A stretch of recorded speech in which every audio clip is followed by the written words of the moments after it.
So I'm going to introduce you and you'll get the slide up. Okay. Sure. So there we go. All right. So welcome everyone. Welcome to Connecting Online, our 12th annual event and our day 3. Our presenter is coming to us from India, from New Delhi. That's Dr. Ramesh Sharma, who teaches instructional design at the University of Ambedkar in New Delhi. And he has taught educational technology for a number of years. He's an experienced e-learning expert and distance technology mediated learning. And he also served as visiting professor at various countries around the globe at the university in Salvador, Bahia, Brazil, and Fiji, Commonwealth. He's also Commonwealth of Learning. He was the director, Commonwealth of Educational Media Center in Asia, New Delhi, regional director of Indira Gandhi National Open University. Is that where you are right now? I believe, No. Right? No? Okay. Yeah, left. You left there and director of distance education at the University of Guyana in South America. He's also the editor of Asian Journal of Distance Education. Gives me great pleasure to welcome you to Connecting Online once again. I don't think it's the first time, and looking forward to your session. Thank you everyone for joining us. And I'll put myself in the background. Great to have you. Thank you. Thank you so much. Okay, friends, good morning, good day, and those who are from India, good evening. It is truly an international platform. And in fact, I was just, when I was uploading my PPT, I was thinking that, means at that time I didn't notice it, but now I see a good connection between the theme of the conference and the title of my presentation, Deepening Connections and Trust in Online Environments. And when Dr. Nellie was introducing and discussing the previous presentations just some time ago now, the mention of trust has come a few times. That is very urgent, means important, and in this online world when everything is has gone online. So before we start, I want to tell you a story. We all love stories, and this story is, I like it very much. I don't know who wrote it. I read it somewhere on internet, and because I liked it so much, I remembered it. And I at that time I was, I decided that I'm going to tell this story whenever there is any good opportunity for me to come. But let me see if there are some messages coming up in the chat box. If something is for me. Okay. Thank you very much, everyone. Thank you. So this is the story about a person who wanted to become teacher only, no nothing else. So what happened that, here it goes. Okay. And that I was able to relate that this story with the connections and the trust factor, means how the trust is built in our lives, in our system, in our relationships, and like that. There. So here is this boy, and he was studying. The teacher taught him, and then some time passed. The teacher and the student, they both got settled in their lives, and then the teacher, when the time came, got retired and was settled. And this boy, now a successful, a person, he was visiting that city in which the teacher was living, he thought of meeting the teacher, his teacher. And he went and uh, met him, and then they were discussing. So the teacher asked that, okay, what are you doing nowadays? And the person said that, sir, I have also become teacher. And in fact, there something happened when I was your student. And at that moment only, I decided that I would like to become the teacher only. So he asked that, what was that? Just remind me. So he said, sir, what happened that we were many students in our class. And once a student lost something, and the student was complaining that a theft has occurred and I want my item back. So the matter came to you, and you said that, okay, we will search the item. And then this is a very difficult situation that in the class, if you are searching it, and when it is found from someone else, that will be very embarrassing situation. So you asked that all the students, they will be, these are the imaginary, just for representative purpose, the photographs to relate with this story. So these are not the actual pictures. Like a disclaimer in the movies or on the television series, we put that all the characters and incidents and places in this movie are fictitious. So that disclaimer goes. But about that story, that the teacher said that, okay, everyone will stand in a circle and close your eyes. So I will go to each one of you and search, and then I will check that who has stolen that item. So teacher started with one of the student, and then kept on going all around, all the students with their closed eyes. So like that.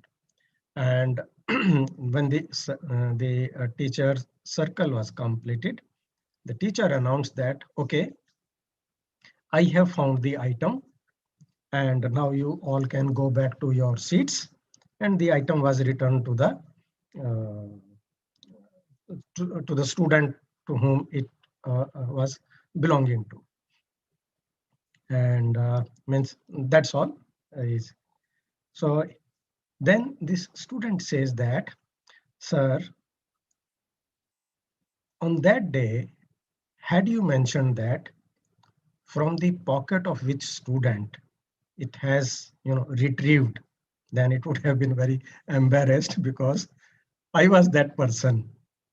I stole that, but due to shame, I could not come forward when you were announcing that if somebody means on your own, if you can come forward that it is with me, that will be okay. But I was fearing, I was means not had the courage in me adequate to come forward, so I was just keeping quiet.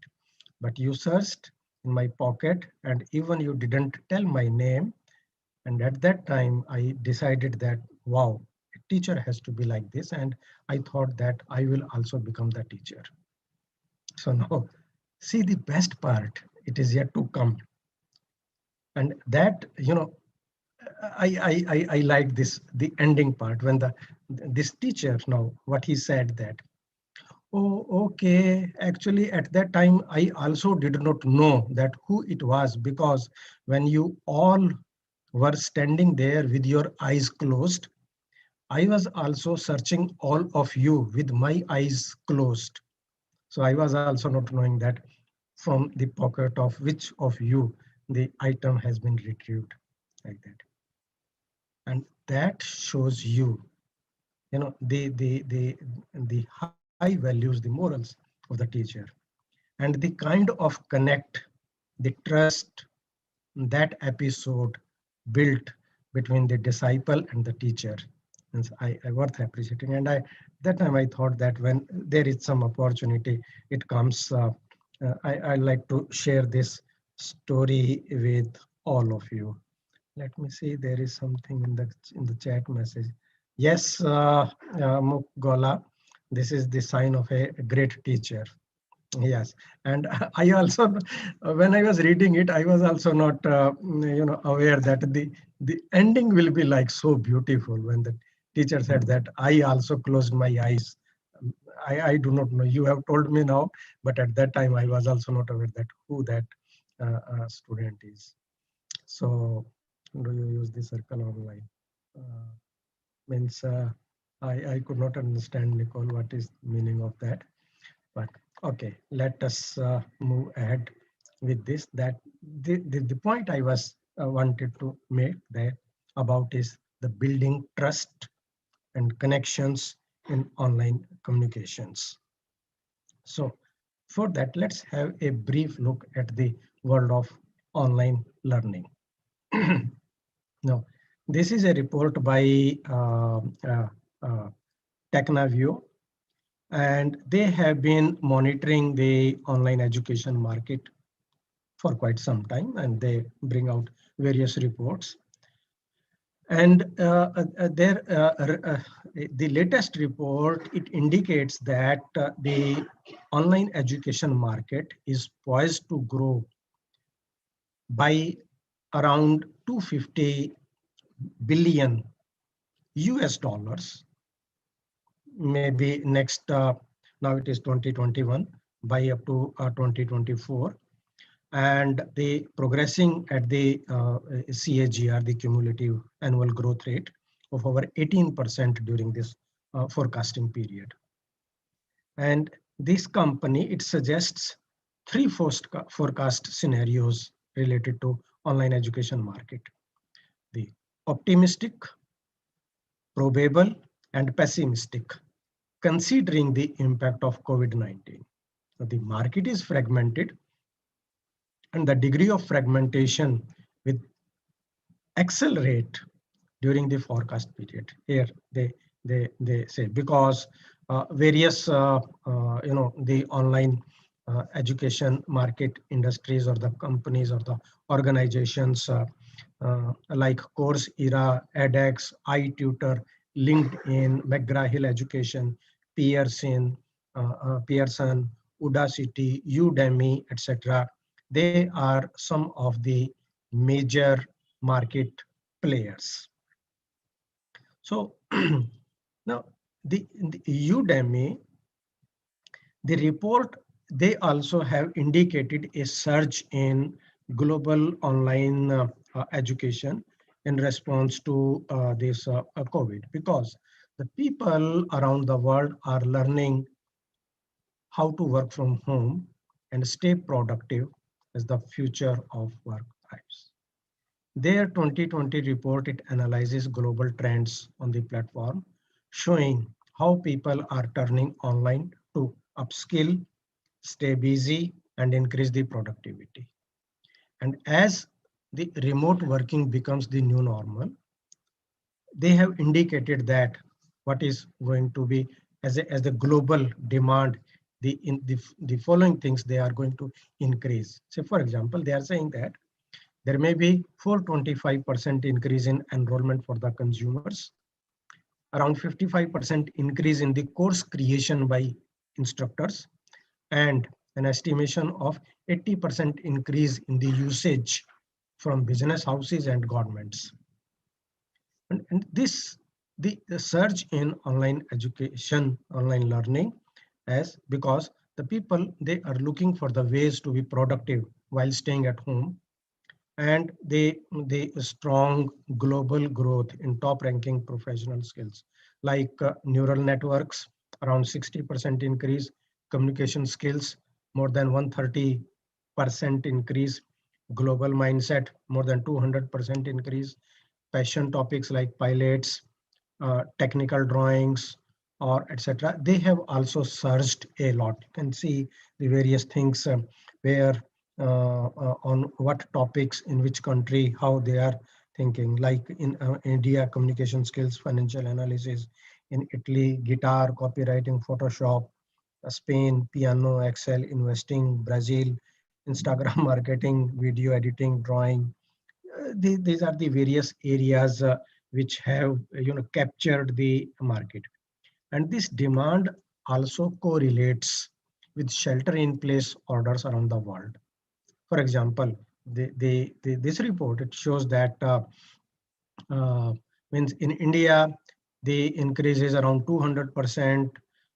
In US, it is more than 130%. In Spain, it is more than 280%, like that. And the report tells that the people in United States, they are gravitating towards creative skills like Adobe Illustrator. In the Spanish, they are taking piano, focusing on investing.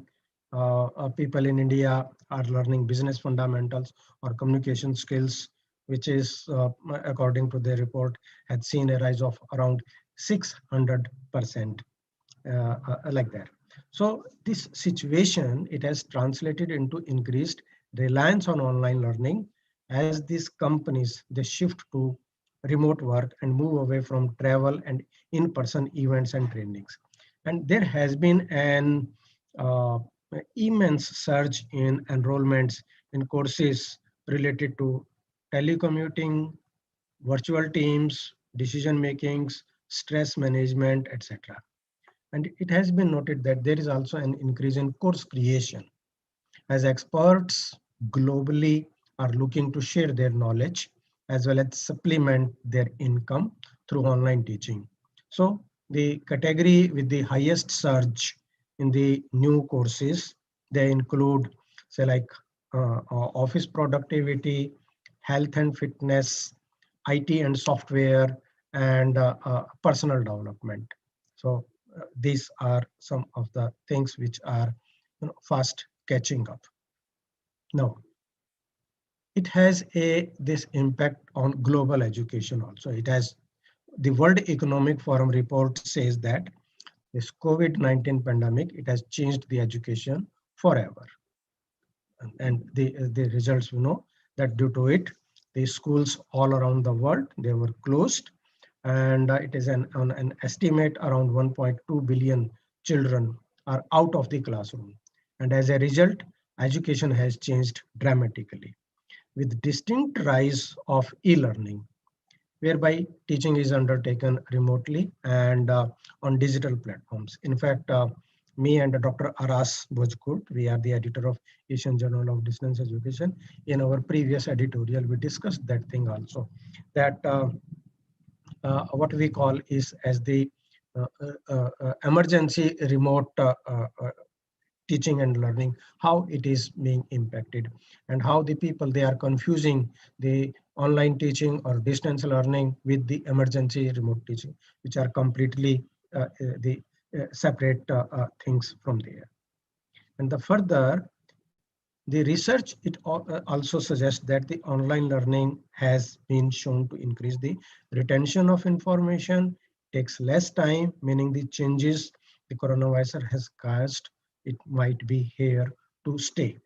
And even before this pandemic, there was already a high growth and adoption in education technology with global edtech companies investments reaching to many billion there. And whether it is the language apps like Duolingo, which I have also used personally, because when I was going to Brazil in the State University of Bahia, there I wanted to learn little bit of the Portuguese from there. So I found this Duolingo, the app, very good there. And like virtual tutoring, video conferencing tools, online learning softwares also. So there is a significant surge in their usage from there. And similarly, means what does it mean for the future of learning? While some believe that uh, uh, means this unplanned and rapid movement to the online learning with no training to the teachers, all of the sudden we all were asked to go online, insufficient bandwidth. Many people means the data package finishes quickly. The uh, the bandwidth is an issue, and addition to that, the kind of digital divide, where Many of the students, and particularly, they don't have any, computing device accessing their all the classes on their mobile phones, uh, and particularly even in the families where parents are also working from home. So if there is one device, then it has to be shared, something like that. There is that it will, it may result in poor user experience that is unconducive to the sustained growth. While there is a group which believe that a new hybrid model of education, it will emerge with significant uh, effects there. This is the report by Holon IQ, which is means every time they are also a watcher on various developments in the industry. And they also say that by the time we reach 2025, more than 1 billion people will have attained post-secondary qualification through their lifetime. And over the next decade, around 280 million more people will graduate with post-secondary qualification. More learners will opt to study online with better offerings from colleges, increasing acceptance by the employers, advancements in technology, and the acceleration driven by the pandemic stage from there. Now, this brings us the kind of diversity in this field. With changing paradigms in teaching learning, we have witnessed a change in the role of teachers and learners depending on the formal education systems and open and flexible education systems. With internet at the helm of affairs in the 21st century, the educational systems, learner is the pivot of the learning process. In fact, you must be, you must have heard that DIY, do it yourself. Here we say now that it is LIY, learn it yourself, because you have the technology, you have the resources there, and the teacher's role is more of the facilitator role rather than teaching them. So you have now the right opportunity to learn it yourself. And with education gearing up to meet the expectation of the fourth industrial age revolution, a learner has much more dynamic role, not only in the learning, but in the assessment of learning too. In fact, currently we are undergoing through two kind of revolutions. One is the fourth industrial revolution, where the artificial intelligence technologies, they are impacting all our lives. And the second, we call it as the fourth education revolution. In fact, this is the name of a book by Sir Anthony Sheldon.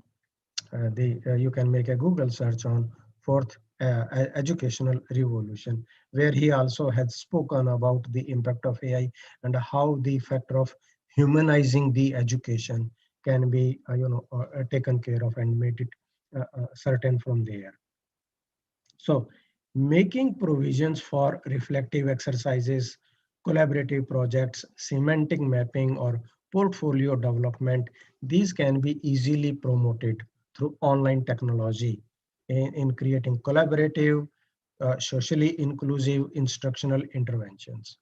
And not diminishing their values. However, a shift from the previously dominant philosophies of behaviorism and cognitivism can be observed a more encompassing, now collaborativist and the constructivist ideology coming up with the help of that. So what about then new age learner? This new age learner with the access to internet technologies and computing devices, it doesn't remain dependent on any one mode of this educational delivery. Popularity of flipped classrooms and other avenues of learning like Khan Academy, massive open online courses, open educational resources. Dr. Abba gave a wonderful presentation just now. All these things, they have empowered the learners to switch from one mode to another mode or going trans mode. That's why we say here, in fact, we have a group here in Delhi, and Dr. Abba is also a member of our group. We call it as Learning 321, means learning in the third decade of 21st century, where the technologies of Artificial intelligence and quantum technologies, they are driving self-learning. They are making the learner as the self-learning. And this pedagogy of the digital society, it is collaborativist and the constructivist in nature, with its focus on transforming learners as the creators of knowledge. Therefore, an effective learning design should consider both cognitive and affective learning outcomes and the affective states of learners as they engage with the learning. The course design decisions, they must include a variety of approaches to social learning design by creating collaborative and individual learning environments. So that diversity which the new age learner faces can be diversity in ideas, diversity in cultural representation, diversity in academic attainment, diversity in beliefs, diversity in the physical abilities, and the diversity in the medical, sorry, mental abilities. And if we examine the educational environments, the diversity has to face the face of sometimes racism, multiculturalism at both national and international level. So, what is the strategy to address the diversity then, which when it has negative connotations? Maybe we need to help our students to develop the life skills like empathy, listening, intercultural communication, conflict resolution, establishing dialogue, and collaborative problem solving approach. So, and addressing this diversity fundamentally requires progressive development of knowledge, skills, and values. This intercultural sensitivity in this regard is the central competence to accommodate diversity. Now, there are these two polarized perspectives, ethnocentric and ethno-relative. We have significant which have means on implications on how to deal with diversity. There, the students, they are demonstrating the ethnocentric view, like who take their culture as standard and superior to others. At the beginning, exclusively deny the existence of difference. And if they get sport, gradually they start to exhibit defense and finally minimize extreme positions. Similarly, in the ethno-relative perspective, there is a developmental stage of moving from acceptance of difference through the adaptation to integration of common values. And the issue of diversity is fundamental in an online and face-to-face learning. Like I can use diversity as a stimulus to learning by understanding and embracing the strengths and weakness of all participants. More importantly, promotes group activities as well as individual activities. Now, how can we use diversity as a stimulus to learning? An environment with people with similar backgrounds, they may hinder learning because of issues such as groupthink. But with diversity, both negative and positive learner goals can be achieved. And to ensure that the diversity that stimulates learning, we can create mandatory activities that demand variable input with examples from all participants, all students, and such an activity will also require a summary or weave of the ideas, which in turn enhance a lesson to learn. And we can also create opportunities for showcasing individual brilliance or knowledge in an area. For example, by creating the individual activities on those topics. So dealing with diversity now then promotes cooperation and a productive social learning. Because when we recognize and deal with diversity appropriately, it has shown that the everyone, although different, is being valued. And here, accepting and dealing with diversity promotes cooperation and productive social learning. Acknowledging and accepting diversity helps us to look at others and their contribution is valuable. Like being open to the different is an important way of pushing our boundaries to accommodate new learnings. I think the fact that we have been together, say in an online course for some time and in constant communication, definitely it will help us to get to know each other enough to understand, accept, respect, and value each other. Like in our course, I seek to acknowledge and deal with diversity by trying to be inclusive to all students, to make them comfortable and free. And say we try to nurture relationships with students to enable them to feel free to approach us on matters affecting their academic progress. uh, a very thin line between academic and non-academic influences. And sometimes we also seek to consider addressing diversity in the assessments. However, you can say that not always being sensitive to sometimes the different personalities and backgrounds, the teachers to their students. And also the factors such as the nature of the group one is working with can influence the strategies used and the outcome of the attempts to deal with diversity. We have observed differences in how easy we can find to create a comfortable learning environment and good learning relationships between the, the various classes. Sometimes the group size, it also makes a significant difference on how the things they deal with. So this is a screenshot of just today. I was telling you our group Learning 321, where Dr. Tule from Turkey, she presented on investigation of video cam sharing in online learning in terms of interaction. And there this issue of connections and trust online came, and see the responses there. A person says that, oh, okay, thank you. It is not clear to me that when I'm doing online sessions, there is a window on my screen. Okay. So he says that when I'm doing online session, maybe a 1 week session, I would like to see my participants' face, especially when they are introducing themselves or answering a question. It increases the learner connect here. And then there are some other examples you are seeing from there. So we participated in another program there, and we noted that from there, this was that a case was presented to the participants that you have just received an email from a student that the student has written to the teacher. Last week, I participated in the discussion on different online technologies, but I received almost no response to the contributions I made.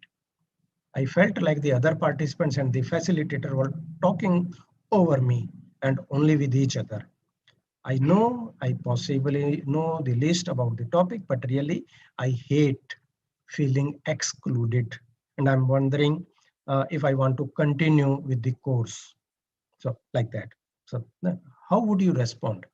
Are there any wider implications of how we can sustain and deepen the connection and trust within our learning community from there? You know, sometimes it becomes quite important that how it becomes the lifeblood of an online learning environment. So we can create a good interface between the teacher and the students and create cooperation among the students, because this is a response by one of the participant says that I believe that a good interface between the teacher and the student is a big responsibility of the teacher or facilitator, where they can do this by giving quick, straightforward, and simple feedback, because it will elicit a two-way conversation and engenders the trust. Also, to create cooperation, the discussion forums are very important. They must go with some ground rules for decorum and mutual respect among the students like that. So these things, they are to build that connect and the trust with the students. The another response, like how the teacher would like to address it to the students, that, okay, I understand that you must be feeling you're here like that to drop out from the course or not. But here it is important to discuss and sort it out, because the group dynamics, they are very vibrant and important. Now, can you share your thoughts that why you are thinking that you are not being involved in the discussion on different online technologies? Maybe others are waiting to hear from you. Did you plan to share your views? And I suggest that you compose your views or response on the issues being discussed, however short it may be, and then share it with the group. try to raise the point in a manner that will prompt others to respond to you. And I'm sure that this will invite the attention of your peer like that. So you are trying to create a connection and the trust with this here. If you think you don't want to jump directly into the group discussion, maybe you can identify one or two friends of your group you feel comfortable with communicating, and then share your ideas with them. Then this may open the channel for wider communications, and I'm sure that you will also like to interact. So beginning with one or two friends and then going to the group will also open gates for cohort discussions, something like that. So how we are in a very busy world, and deepening connections among colleagues or interest groups, it requires commitment and willingness. We live in a very busy world where everyone is trying to make ends meet. If one is not careful, can find yourself walking a lone ranger life. It is our role as individuals to reach out to others, not only when in need, but to know how they are doing, if possible, visits or chats, to be able to know the likes or dislikes. This helps us to deal with one another respectfully and considering them that how we can appreciate the diversity. We deepen connection by creating trust with others and helping one another grow out of good faith. Without trust, it is difficult to deepen connections. The trust has to be there. So what we did in the case of online facilitation, this our group worked on it, and we created some do's and don'ts because you know, the online learning, it is a growing endeavor for effective teaching, learning and outreach, and it requires great self discipline and motivation. And the fact that the online learning is highly impacted with the advancement of technology and the need for strategy pedagogy approaches, the teachers and educators, they need to pay attention to what to do and what to avoid during online sessions. This online facilitation is innovative, interesting, and when well executed, it could elicit enhanced learning experiences and outcomes like in face-to-face interaction, or sometimes maybe even better. So this is a table where we identified certain areas that if you are going to use certain facilitation tools, what can be there. So you should, like I think Dr. Nellie in the when Pat was, they were using their, the wonderful session on Kahoot, etc. You were also telling that the teacher, before using any particular tool, they should know their tools very well. And don't use the same tool all the time. Have some variety of there. Allow your participants to practice those tools. And remember to record when it is possible there for the future use. The next is on facilitators' presence, the online presence of the teacher, how it is uh, uh, enhances the motivation. We need to be welcoming, motivating whenever possible, encouraging them. Don't get personal, don't be disrespectful, don't be arrogant, avoid causing conflicts, aggravating, do not raise the voice when angry, do not gossip, listen to the participants, retain participants' attention, comment participants when they make comments, and we need to show our presence. The online presence of teacher is very, very important to build that connect and trust with the students from there. Then how we can promote inclusivity as a sense of belongingness to the online community by showing empathy, avoiding any isolation on any student, creating a trust space about avoid being pessimistic about any learner or deliberately there. We means do not ignore any complaint if it is there. Do not kill the discussion except it is out of focus. Never show any bias or favoritism like that. About content delivery, make sure that you understand comments made by participants before responding. Otherwise, seek clarification before you respond.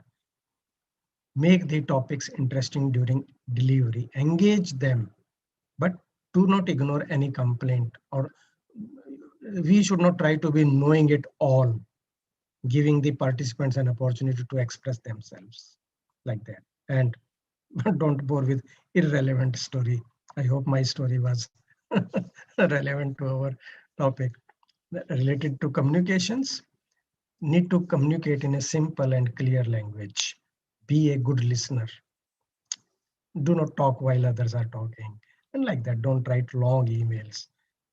People get, out of, then, oh, okay, it is a lengthy tale, I will, and that time will never come from there. About feedback, about leadership, instructional management, how we can maintain the order from there. By just now, when Dr. Ebba was presenting her session, she was mentioning about leadership, exhibiting a model good behavior, leading by example, developing a clear plan, having commitment, like that. These things, they are very, very important for this connect and trust to happen in the online field from there. So thank you so much. With this, my presentation is over. And let me see now. Perfect. Okay, Perfect timing. Wow. Okay. Okay. Thank you so much. Yeah, I'm going to let anyone who wants to speak. Thank you so much. Let me see if I can change the view here. If you'd like to ask questions. Let me stop my screen sharing. Okay, Yeah, here it comes. Yes. Okay, so let's get the gallery out here. All right. So feel free to unmute yourself to show your camera, Okay. Open up your camera. Nicole is asking, what is the appropriate wait time in Zoom meetings? I feel like you need to wait a little more between questions and answers. What is the what time? What is the question? It is, what is the appropriate wait time in Zoom meetings? What is wait time? I don't understand. What does that mean? Sorry. For wait time, like if you ask a question, sometimes you just get like silence when students are, so like what would be the appropriate wait time? And then you're like, okay, well then we'll go on to the next. That's an excellent question. But the wait time, in my opinion, is a chance. I mean, the pause, they say that's a very, very important aspect of learning. The silence before. When I conduct a webinar, what I do, I try to keep reading the comments during the same time. And because if we have received a question, it means that our students, they were listening to us at that time and they have a query and they have typed. So if it is convenient, if it is possible, and if it is not disrupting the flow there, I believe that whenever, as soon as we see that question, we hear that question, or we read that question, better respond to that at that time, instead of waiting till the end and finishing the session or speech and then replying to that. So that I believe. Nicole, did you ask the question? Because I think you were referring to the classroom, weren't you? Not to a presentation. Well, yeah, I mean, for me, classroom right now is on Zoom here. So for me, I find that, kind of like what we are here right now, we're just names or static pictures. And so when you're talking and you're trying to get the students engaged and you maybe ask a question or or someone's commenting, for me, because I see people when I'm in the classroom, I don't see people on Zoom. And I don't like silence. That's, I can't. And so for me, it's been a real challenge to kind of sit, like you're saying, sit and wait. and have them think, because I don't know, are they really thinking, or are they looking on their phones? Are they going to get a drink or what? So that's, for me, it's just kind of, you know, a You have question to, out there. I think you have to feel your way. It depends on your students, whether they're young learners, university students, how interested they are. Do they have to be there? Do they not have? Is it, optional? Is it compulsory? There's so many things that go on. So I think that you're going to have to figure it out for yourself. Yeah. Actually, this is very interesting, and particularly in case of Zoom, I call it teaching black boxes, because You're if not the we only one. Yeah. if we switch our video, it will be the only black box which we will see there, unless like Nicole or Abba and Sudarshana and Makagwal or Yeah. Well, Anna, we could take care of that though. We could they, actually only open the ones that have their, it's like, it's not very nice, but Zoom allows you to only show the cameras that are open. The ones that are not, it kind of leaves out. So it's kind of yes. so that's one way of excluding people and making them feel uncomfortable, which is, anyways, we're going to continue the discussions in the platform. Ramesh, I believe you're in there twice with both of your accounts. I don't know how you log in. So I added you twice as the presenter. So please go in there. There's an open discussion. Let's continue the discussions over there where we have plenty of time because it's asynchronous. So I'd like to thank you, Dr. Ramesh, Okay, thank you everyone. Thank you so for much. the presentation. Really a lot to think about, a lot to discuss. Thank you. And thank you, everyone. We'll see you next. We're going to Poland. If you've never been to Poland, this is your chance.